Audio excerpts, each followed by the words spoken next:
Bonjour à tous et à toutes, et merci de m'écouter aujourd'hui vous parler de l'évaluation du médicament en France et plus particulièrement du rôle de la Commission de la transparence de l'Haute Autorité de santé. Celle-ci est un organisme indépendant, créé par l'État, présidé par le professeur Arrousseau et dont le collège comprend 8 membres ici représentés.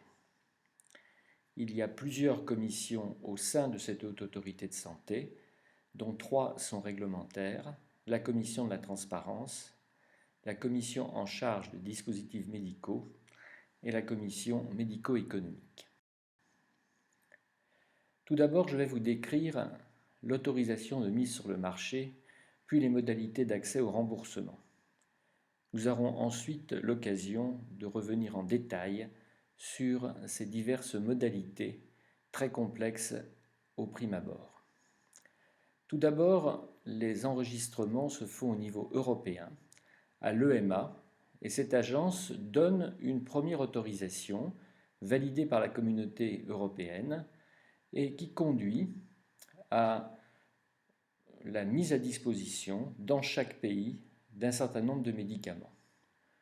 Je considérerais que c'est assez proche d'un marquage CE, et dans chaque pays, il y a d'autres organismes, et en France c'est l'ANSM, qui étudie plus particulièrement le bénéfice et le risque de chaque médicament. Et celui-ci, cette agence, ainsi que tout ce dispositif, va conduire à une première décision.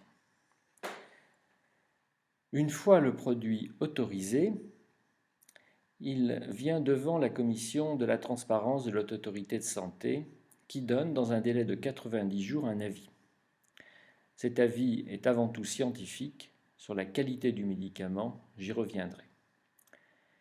Et il y a 2 notations que nous aurons également l'occasion de détailler.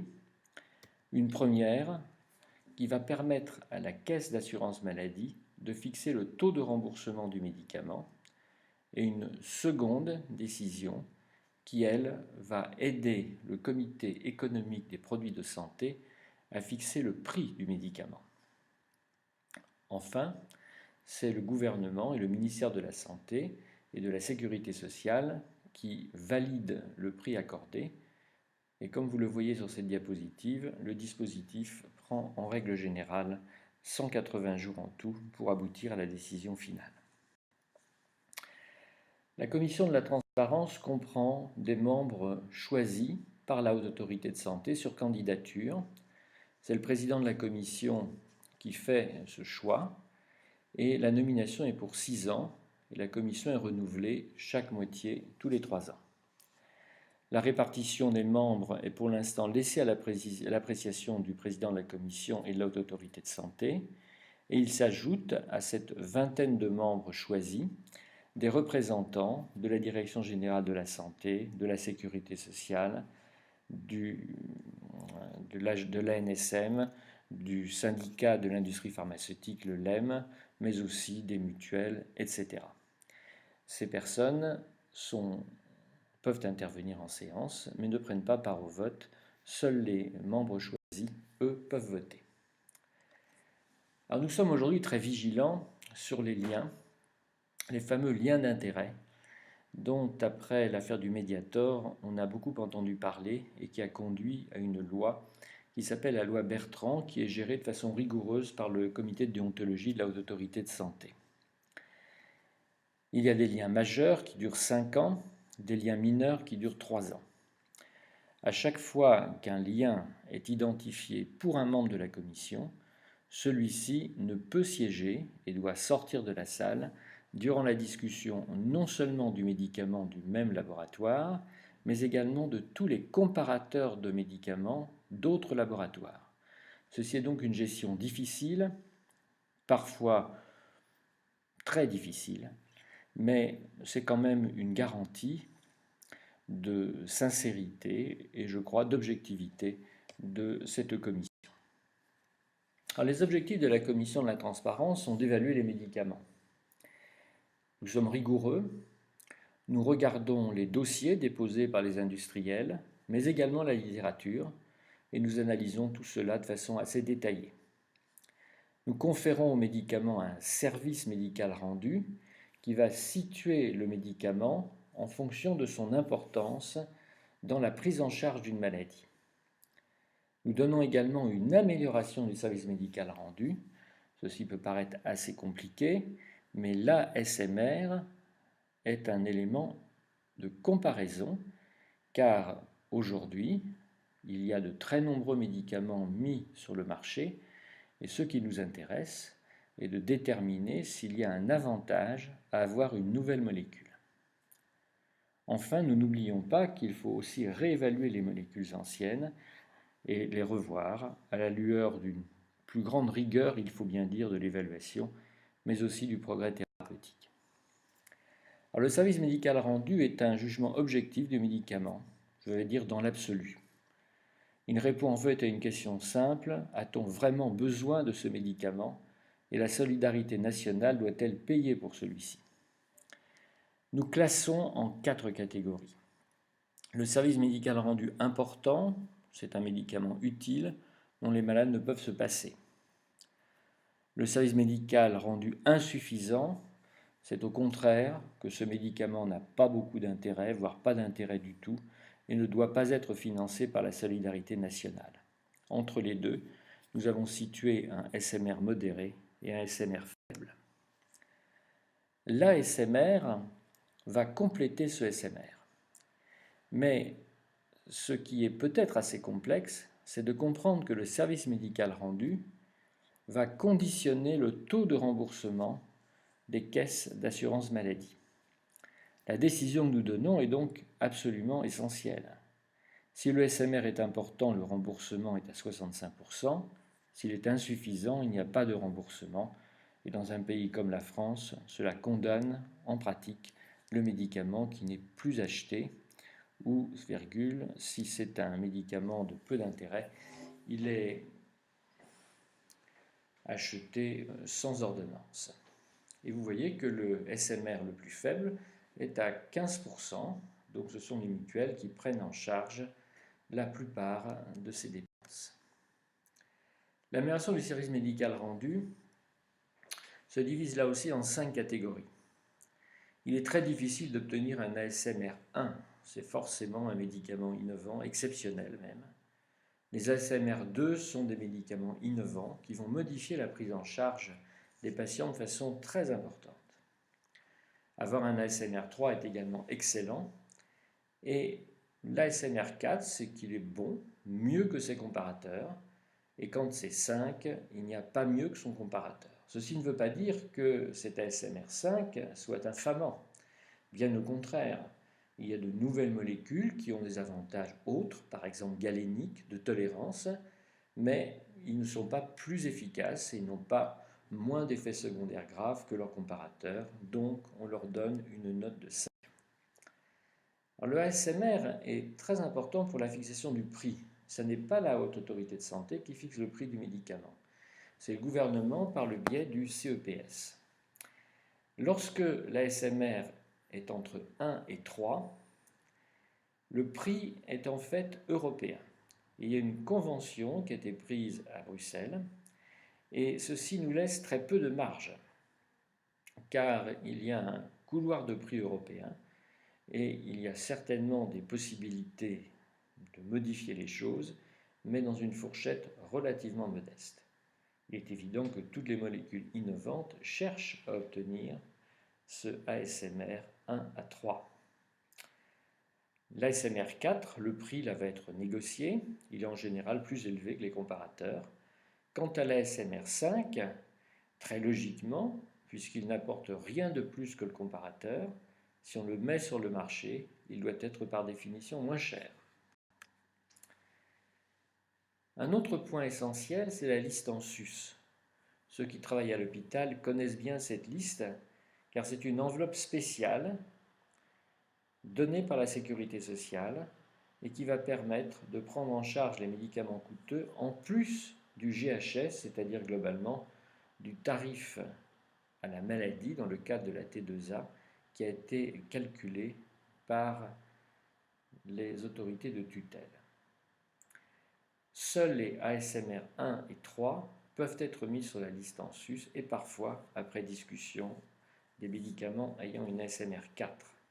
Quant aux ASMR 5, ils ne sont jamais mis sur la liste en sus, ce qui pose bien entendu problème pour certains nouveaux médicaments dont l'innovation n'est peut-être pas majeure, mais qui ont un certain intérêt. Cette liste en sus est établie par le Haut Conseil de l'hospitalisation, émanation du ministère de la Santé. Le CEPS y a un siège. Quant à la haute autorité, elle n'y participe pas, je dois dire à notre grand regret. La commission de la transparence a des objectifs. Et dans ces objectifs, il y a aussi de revoir les molécules, souvent anciennes, pour une nouvelle évaluation à la lueur du progrès thérapeutique. Elle veut également juger de leur place dans les stratégies thérapeutiques nouvelles et souhaite apprécier les impacts positifs mais aussi négatifs de familles de médicaments. Donc ce que nous avons introduit dans tous nos avis de transparence, et je vous invite à les regarder sur le site de l'Haute Autorité de Santé, c'est développer la section des stratégies thérapeutiques, c'est établir des recommandations, c'est souligner la place qu'ont ces nouveaux médicaments par rapport à des médicaments plus anciens. La stratégie nous paraît tellement importante que nous avons aujourd'hui créé à l'Haute Autorité de Santé une nouvelle commission qui s'appelle Commission des stratégies et qui va permettre, dans le domaine du médicament, de poursuivre la tâche de la Commission de la transparence. Et bien entendu, son champ d'action est beaucoup plus large car il n'y a pas que le médicament qui doivent être étudiés. Il y a aussi des stratégies, par exemple, d'investigation complémentaire. Le nouvel acteur, c'est la commission économique qui, elle, va fixer le rapport entre le bénéfice attendu du médicament et le poids sur la solidarité nationale. Autrement dit, peut-on se payer un médicament? Imaginons un médicament absolument essentiel pour une population de patients, mais tellement cher qu'il est impossible pour la solidarité nationale de le payer. Jusqu'à présent en France, on paye, mais le pourra-t-on toujours? Les Anglais, avec le NICE, ont défini une politique dite de QALY, où on chiffre le prix de l'année de vie gagnée, qui est actuellement environ de 50 000 euros. Alors la commission économique donne donc des avis. Ces avis s'intègrent tout naturellement dans la réflexion des autorités de santé, mais pour le moment, il n'y a pas eu encore de décision de refuser un médicament au prétexte qu'il soit trop cher. Je vous ai déjà parlé des stratégies de traitement et il est en effet très important que tous les avis et tous les nouveaux médicaments s'insèrent dans quelque chose de plus vaste et qu'il y ait aussi des publications venant des travaux de la Commission et qui vont permettre de diffuser l'information à un plus large public. Ces publications sont à définir. Ce sont souvent des fiches dites de bon usage, et c'est le cas par exemple lorsqu'on revoit des familles de médicaments, je pense aux benzodiazépines, mais il y a d'autres exemples. Cela peut être aussi des articles scientifiques, voire des recommandations que nous élaborerons avec les sociétés savantes, dans la mesure où nous pourrons régler avec celles-ci le problème des liens d'intérêt. Comment atteindre nos objectifs? Derrière la commission, il y a une équipe structurée, une vingtaine de personnes, dirigée par le docteur Anne Dandon. Cette équipe revoit tous les dossiers déposés par les laboratoires pharmaceutiques, que ce soit pour les renouvellements ou pour les nouvelles soumissions. Il y a également une analyse critique avec une revue de la littérature, et je voudrais vous donner quelques mots-clés qui, je pense, caractérisent le travail de la commission. C'est la rigueur, une méthodologie très rigoureuse, un grand sérieux, une indépendance et bien sûr la transparence des décisions. Toutes nos décisions sont publiées en français et en anglais sur le site de la HAS. Les séances sont enregistrées et il y a un verbatim qui est établi en sténotypie durant la séance. En 2014, par exemple, nous avons rendu 630 avis, dont 190 nouvelles inscriptions. Cette augmentation des procédures complètes traduit en fait tout simplement la mise à disposition des patients de nouveaux médicaments, souvent extrêmement intéressants et très innovants. Il y a aussi ce que nous appelons les PIS, qui sont les procédures simplifiées, qui vont là beaucoup plus vite à instruire, mais quand même, il faut le faire avec rigueur. Alors je vais vous montrer sur ces deux plaques qui viennent la sévérité de la commission et sa rigueur. Là, c'est une liste de 100 avis que nous avons pris, qui sont les inscriptions et extensions d'indications qui ont été examinés donc, dans le cadre des procédures complètes. 72 SMR importants, 18 insuffisants, donc médicaments non remboursés. Si l'on va aux ASMR, vous voyez que la plupart des médicaments ont un ASMR 5, il y a quelques 4, peu de 3 et quasiment jamais de 1. Il n'y a que 2 médicaments qui ont obtenu un ASMR 1 et 8 un ASMR 2. Dans ces catégories, on va bien sûr retrouver par exemple les médicaments de l'hépatite C et on va retrouver aussi quelques vaccins comme celui de l'encéphalite japonaise par exemple. Donc c'est une commission qui décide et qui décide avec une certaine sévérité, mais sévérité je pense bien comprise, qui ne peut aller que dans le sens d'une meilleure qualité du traitement. Pour l'évaluation des dossiers, les laboratoires qui le souhaitent peuvent avoir des rendez-vous précoces, c'est-à-dire organiser leur dossier en fonction des exigences de l'autorité de santé. Il y a aussi ces rendez-vous précoces au niveau européen. La commission de la transparence y participe et il y a à la fois donc des procédures locales et des procédures beaucoup plus générales. Mais ces rendez-vous précoces sont très utiles car ils évitent à certains laboratoires pharmaceutiques de se fourvoyer et de ne pas préparer les études qu'un clinicien attend. Et puis après la commercialisation du médicament, il y a les études post-inscription dont je vais vous parler. Alors d'abord, pourquoi les études post-inscription? Eh bien, quand l'AMM est obtenue, que le médicament est passé en commission de transparence, que le prix a été fixé, qu'il est mis sur le marché, eh bien, on passe de quelques centaines ou quelques milliers de malades dans des essais thérapeutiques à des dizaines de milliers de prescriptions. Et cette post-commercialisation permet aussi d'étudier mieux les stratégies thérapeutiques, mais de détecter des événements positifs ou négatifs insoupçonnés. Quelle raison pour faire des études post-inscription? Eh bien, c'est qu'aussi, il y a ces nouvelles molécules qui sont confrontées à des comparateurs plus anciens, les synergies vont changer, et on a bien compris depuis fort longtemps que la vie d'un médicament est évolutive et que les nouvelles études deviennent nécessaires au fil du temps. Qu'est-ce qui se passe aujourd'hui? Cette plaque est en anglais et donc valable plutôt à un niveau européen, mais vous avez en marron les essais thérapeutiques, puis la commercialisation intervient, le patient ensuite reçoit plus largement le médicament, et dans cette zone bleue, où il n'y a pas nécessairement de suivi, tout peut arriver.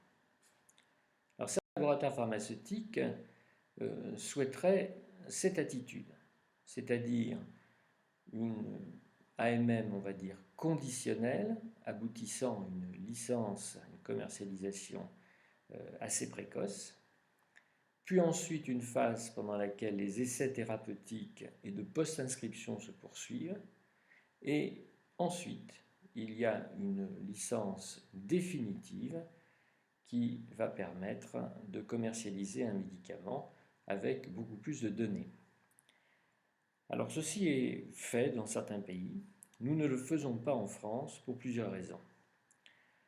D'abord, une fois qu'une licence est accordée, il est très difficile de revenir en arrière. Le second point, c'est que nous n'en avons pas besoin. Nous n'en avons pas besoin car chez nous, il y a les ATU et les RTU. Les ATU, cela permet aux malades, une fois que l'AMM est obtenue, mais que le médicament n'est pas commercialisé, et on sait que cela prend au minimum 190 jours, parfois un peu plus, eh bien cela permet aux malades d'être traités dans le cadre de cet ATU. Je rappelle que les ATU sont mis en place par l'ANSM et le suivi appartient au laboratoire pharmaceutique qui a demandé l'ATU. Et puis pour les médicaments qui vont avoir des indications hors AMM, on peut également avoir des RTU. C'est encore un autre procédé qui permet d'être traité relativement tôt. Il n'y a donc pas de perte de chance. Donc nous avons le temps pour faire de bonnes évaluations, pour donner des autorisations définitives de bonne qualité, et il n'y a pas besoin de faire des mises à disposition conditionnelles dans le contexte actuel. Alors ces études post-inscription, on ne veut pas en faire chez tout le monde tout le temps, ça serait idiot. Il ne s'agit pas de refaire l'AMM, mais au contraire, il faut des études précises, focalisées sur une question ou deux questions.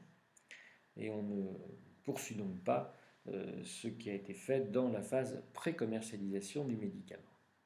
On va s'intéresser à l'efficacité, bien sûr, à la tolérance et surtout à la place dans la stratégie thérapeutique. Alors quelques petits points avant de terminer. La commission de la transparence a également un rôle majeur pour l'agrément en collectivité. On décide en CT si un médicament est mis dans les officines, s'il est mis uniquement en milieu hospitalier, si une rétrocession est possible, et puis va définir aussi des restrictions d'utilisation, ce qui pose d'ailleurs parfois de grandes difficultés et source de conflits avec certaines catégories de médecins. Alors je vais vous donner un exemple. Les nouveaux anticoagulants, en France, nous les avons situés dans la stratégie thérapeutique en deuxième intention. Ceci pour limiter pour le moment l'indication de ces anticoagulants en première ligne, tant que l'on n'a pas réglé quelques problèmes de sécurité et des problèmes de taux sérique et de surveillance. En Italie, par exemple, ils ont fait autrement. Ils ont décidé que seuls les cardiologues, quelques médecins internistes, pouvaient prescrire les nouveaux anticoagulants. Vous voyez, chaque pays a ses législations, mais la commission de la transparence va aussi conditionner ces restrictions d'utilisation. Elle peut aussi recommander la mise sur une liste de médicaments d'exception, et elle intervient dans des détails beaucoup plus triviaux, mais par exemple le conditionnement des boîtes. Nous essayons par exemple d'arrêter les conditionnements de 28 comprimés par boîte pour arriver à des conditionnements de 30 comprimés, ce qui paraît beaucoup plus simple. Alors qu'est-ce qui va se passer dans les années futures? Parce que tout ceci bouge. Eh bien nous allons revoir le SMR et la SMR. La ministre de la Santé a mis en place une commission pour essayer de remplacer SMR et SMR par un score unique. Ça n'est pas simple. Madame Dominique Polton, qui est une économiste, s'y est attelée, doit rendre un rapport en juin et nous testerons les travaux au dernier trimestre de l'année 2015 pour voir s'il y a une certaine validité et surtout une bonne reproductibilité de ces mesures. On peut penser que fusionner SMR et SMR est intéressant, et ça l'est sûrement. Par contre, il faut aussi que les caisses d'assurance maladie modifient peut-être leur politique de remboursement, car le SMR est avant tout un score qui va conditionner le remboursement. Ce n'est donc pas un score qui est uniquement, on va le dire, médico-scientifique. La réflexion en tout cas est engagée, un nouveau score se construit et nous verrons s'il est adopté ou pas. Nous participons bien entendu aux travaux de la commission de Madame Polton. Un autre point qui va être mis dans la prochaine loi de santé, celle qui est actuellement en vote au Parlement, c'est l'établissement des listes sages. Ces listes sages, ce sont des listes de médicaments essentiels dont vous avez entendu parler, bien entendu, d'une part à la faculté de Bobigny sous le guidage de Michel Thomas et des généralistes et internistes qu'il a su mobiliser.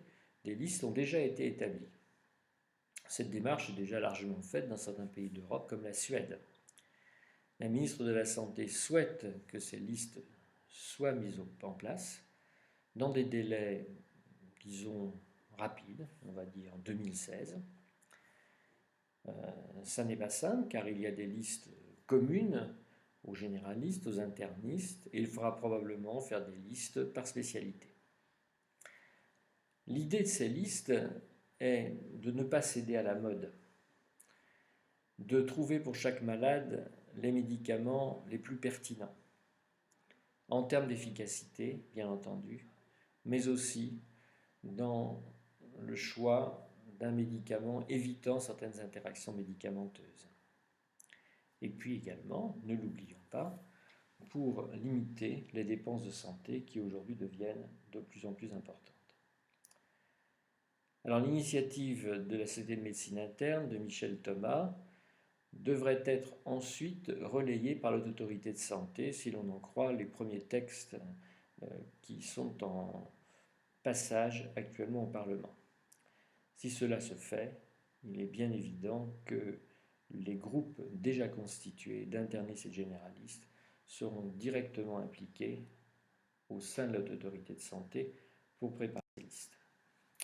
En conclusion, je voulais vous dire que l'évaluation du médicament est aujourd'hui au cœur de la mise à disposition des traitements et les avis qui sont émis conditionnent le taux de remboursement et influencent la fixation des prix. Notre commission permet aussi de suivre et de surveiller les médicaments. Rappel systématique à 5 ans, autosaisines qui permettent de reprendre un médicament ne serait-ce que quelques mois après sa mise sur le marché s'il y a par exemple un signal d'effet secondaire inhabituel. La commission de la transparence revoit aussi les familles de médicaments. Ce fut le cas par exemple des antiarthrosiques d'action lente dont nous avons conseillé le déremboursement. Ce fut le cas des pilules de 3e génération. C'est aujourd'hui celui des benzodiazépines. Enfin, toute décision autour du médicament doit s'intégrer et s'insérer dans une stratégie thérapeutique large, mais qui tient également compte de l'intérêt de santé publique du médicament, des populations cibles auxquelles les produits s'adressent, et bien sûr d'une stratégie économique pour laquelle d'autres commissions et d'autres instances existent. Je vous remercie de votre attention.